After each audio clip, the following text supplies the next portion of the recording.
చాలా తినప్పా. ఇట్లుంది colour red colour ఉందంటావా? నేను రెడ్ రైస్ తో చేసిన. రెడ్ రైస్ అంటే బియ్యమే మన రెడ్ ఉన్నాయి. అవునా? మొన్న అన్నయ్య తీసుకొచ్చింది, హెల్త్ కి చాలా మంచిదాట. అంటే నువ్వు అన్నం వండక ఇట్లా దోశలు వేసినావు. అయితే అన్నము గుణంగా బాగానే ఉంటుంది. అయితే దీనిలో నేను ఒక దాదాపు 8 రకాలు వేసిన.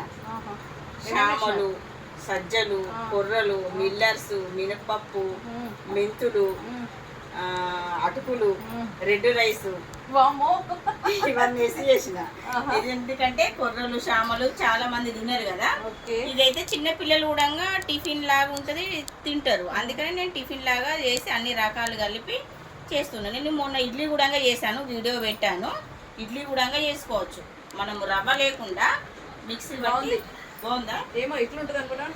బాగుందా? మీరు కూడా ట్రై చేయండి ఫ్రెండ్స్. బాయ్.